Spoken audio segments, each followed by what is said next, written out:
Modern Tamil Nadu பார்வையாளருக்கு வணக்கம். ஷேக் ஹசீனா இப்போ இந்தியாவில் தான் இருக்காங்க இல்லையா, வங்கதேசத்துடைய முன்னாள் பிரதமர். அவங்க மேலே வந்து இப்போ அவங்க தப்பிச்சு ஓடி வந்துட்டாங்க, தப்பிச்சா போதும் பொழைச்சா போதுங்கிற மாதிரி.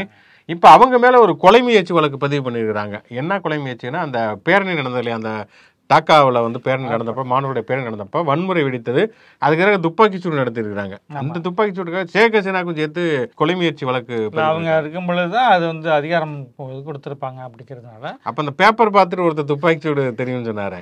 அது நம்ம ஒரு ஷேக் ஹசீனா மீது இப்படி ஒரு வழக்கு பதிவு பண்ணா, இங்கே எடப்பாடி பழனிசாமி மேலே எத்தனை வழக்கு பதிவு பண்ணனே தெரியல. எடப்பாடி மட்டும் கிடையாது, நம்ம நாட்டினுடைய பிரதமர் மேலேயே பல வழக்குகள் பதிவு பண்ணலாம். சரி, நேரடியாக ஷோக்குள்ள போவோம். இது முச்சந்தி ஷோ. நான் உங்கள் சுகுணா திவாகர். நான் நீரை மகேந்திரன்.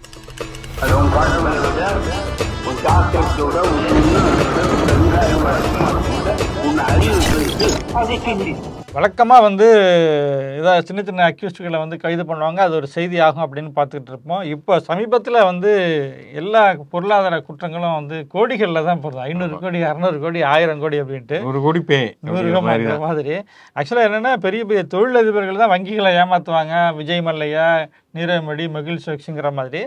நம்ம ஊர்ல எல்லாம் சின்ன சின்ன நிதி நிறுவனங்கள் ஏதோ மூடிட்டு போவாங்க, இழுத்துக்கிட்டு மூடினாங்க அப்படின்னு சொல்லுவாங்க. இப்போ நீங்கள் பார்த்துருப்பீங்க, ஆருத்ராவெலாம் அப்படி தான் இருந்தது. ஆனால் அதுக்குள்ளே முக்கிய பொறுப்பில் இருந்தவரே ஒருத்தர் ஆட்டையை போட்டதுங்கிற விஷயம் இருக்குல்ல. அந்த மாதிரி மயிலாப்பூர் நிதி நிறுவனம் அப்படிங்கிற ஒரு நிதி நிறுவனத்தில் பல்வேறு முதலீட்டாளர்கள் சின்ன சின்னதாக மயிலாப்பூர்ல நாமம் போடுவாங்க, மயிலாப்பூருக்கே ஒருத்தர் நாமம் பட்டையை போட்டாருங்கிற மாதிரி. தேவநாதன் அவர் வந்து யாதவ்னு சொல்லுவாங்க கூட பின்னோட்டு, நம்ம பின்னோட்டை தவிர்த்துடலாம். ஆனால் அவர் அப்படிதான் யாதவர்களுக்காக அவர் நடத்துகிற சாதி அமைப்பு தாங்க. அவர் வந்து இந்திய மக்கள் முன்னேற்ற கழகம் நினைக்கிற ஒரு பேர். நான் யாதவர்களுக்கான பெரிய மாபெரும் தலைவராக அவர் கட்டமைச்சாங்க. ஆனால் என்னன்னா, அவருக்கு பின்னாடி இருந்தது காசு பூரா பல 100,000 பேருடைய சில்லறையாக சேர்த்த பணங்களை அவர் ஆட்டையை போட்டார். 525 கோடி. எப்படி இப்படி வந்து கோடிக்கணக்கில் கொள்ளையடிக்கிறாங்கிற ரகசியம் இதில். இத்தனைக்கும் அந்த தேவநாதன்கிறவருக்கு வந்து பெரிய மக்கள் ஆதரவு, இன்னும் சொன்னால் அவருடைய சாதியிலே மிகப்பெரிய ஆதரவுன்னு சொல்ல முடியாது. ஒரு காலகட்டத்தில் அவர் வந்து பகுஜன் சமாஜ் கட்சியினுடைய தமிழ்நாட்டினுடைய தலைவராக இருந்தார்.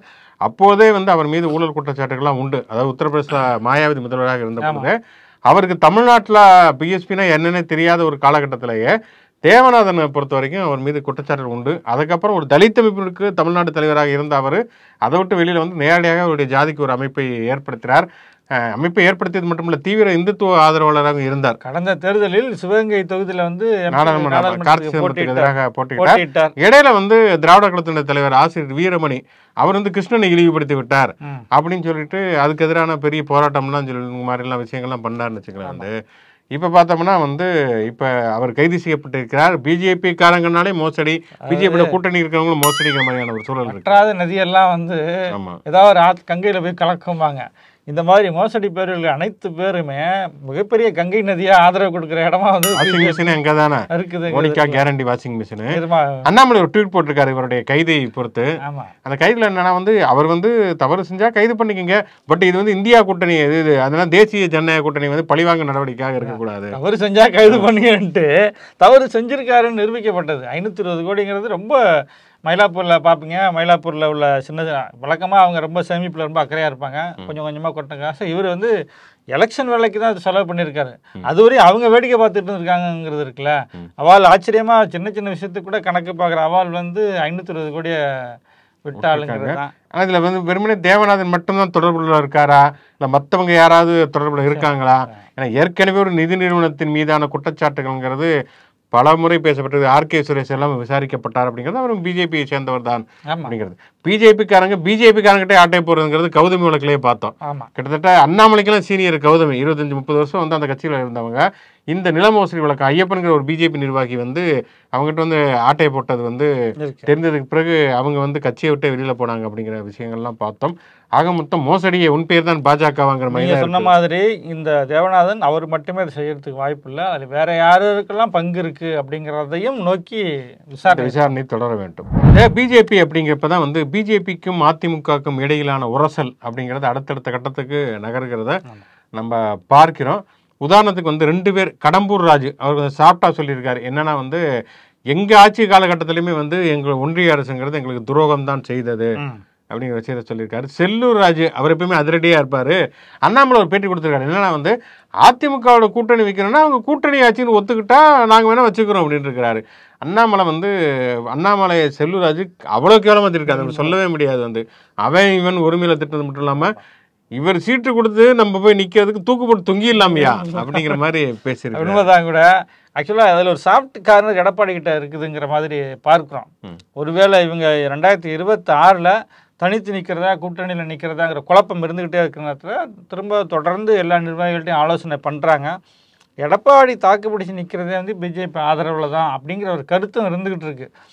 இந்த நேரத்தில் செல்லூர் ராஜுனுடைய கருத்து ரொம்ப கவனிக்க வேண்டிய கருத்து. ஏன்னா இதுக்கு முன்னாடி வந்து விக்கிரவாண்டி இடைத்தேர்தல் பொழுது ஜெயலலிதா படத்தை போட்டுக்கிட்டு அதிமுக செல்வாக்கை பயன்படுத்திக்கலாம் அப்படிங்கிற மாதிரி தான் வந்து பிஜேபியினுடைய தேர்தல் வேலைகள்லாம் இருந்தது.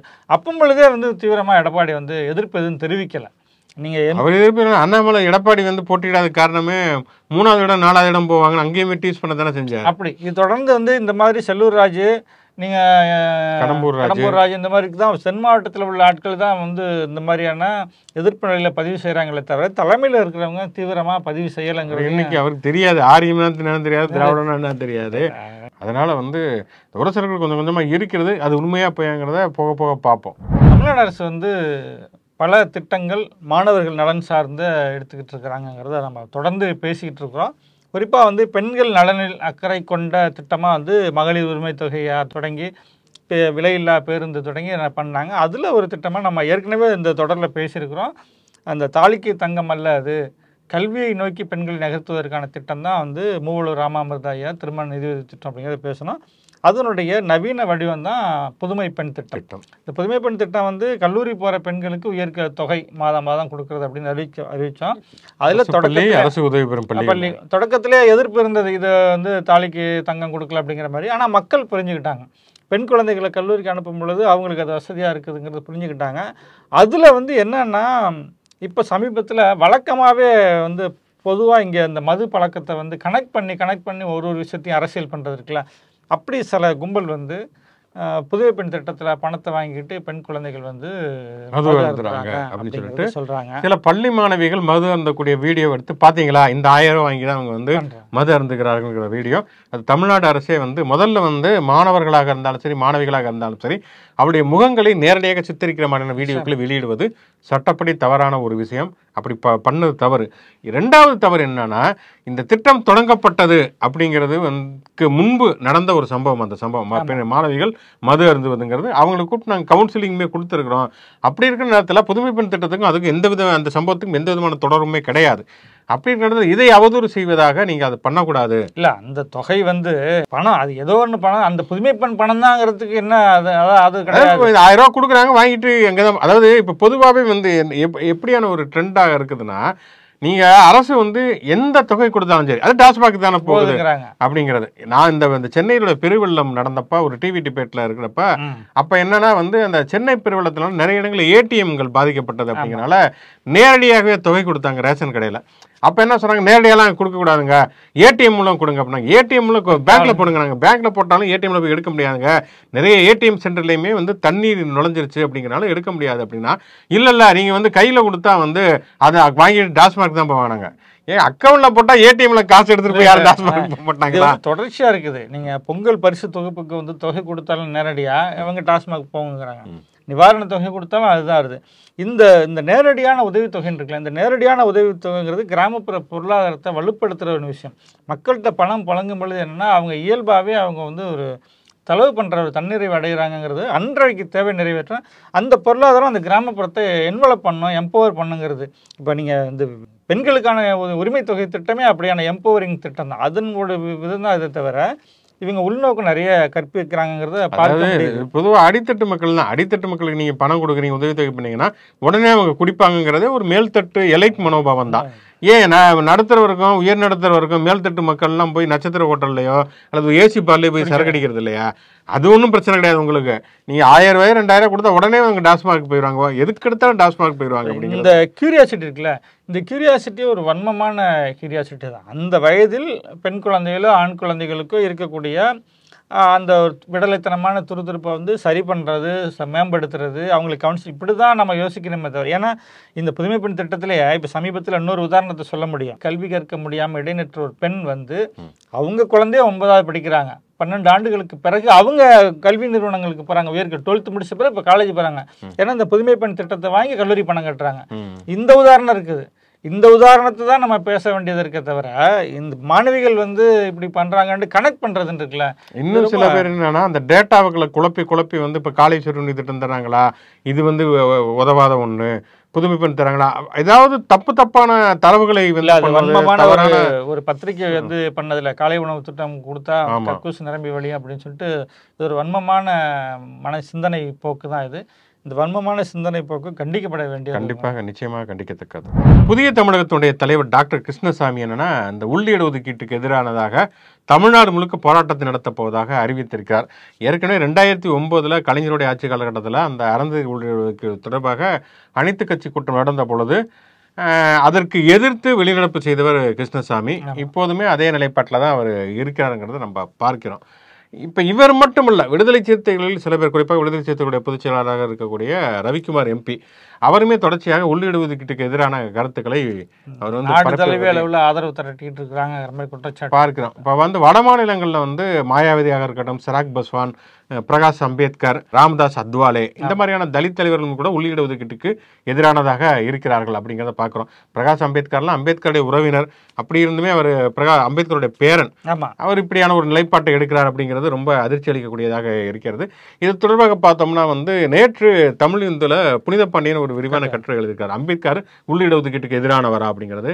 திராவிடர் கழகத்துடைய தலைவர் தொடர் குலத்துர்மணி அவருமே வந்து அதை எதிர்த்து வந்து ஒரு நேர்காணலை வெளியிட்டிருக்காரு அப்படிங்கிறத பார்க்கலாம். இதுல அடிப்படையான ஒரு விஷயம் என்ன பார்க்கிறோம் அப்படின்னு சொன்னா, இப்ப உள்ளிடஒதுக்கீடு தொடர்பான தீர்ப்புல கிரிமிலேயர் பற்றி நீதிபதிகள் குறிப்பிட்டிருப்பது கண்டிக்கத்தக்கது என்பதில் மாற்று கருத்து இல்ல. ஒன்றிய அரசுமே கிரிமிலேயரை நாங்கள் ஆதரிக்கவில்லைன்னு தெளிவுபடுத்திட்டாங்க. அப்படி ஒரு கிரிமிலேயர் வந்தா கண்டிப்பாக எல்லாருமே எதிர்க்கலாம். ஆனால் கிரிமிலேயரை எதிர்ப்பது என்கிற பெயரின்கள் உள்ளிடஒதுக்கீடு என்பதே கிரிமிலேயரின் இன்னொரு வடிவம் ரவிக்குமார் வந்து தொடர்ச்சியாக அவர் பேசுகிறார், எழுதுகிறார் அப்படிங்கிறது அது வன்மையாக கண்டிக்கத்தக்கது. இதே அதாவது என்ன சொன்னாங்கன்னா, உள்ளிடஒதுக்கீடு கொடுத்தா பட்டியல் மக்களுடைய ஒற்றுமை கெட்டு போயிடும். இதைத்தான் காந்தி சொன்னார்.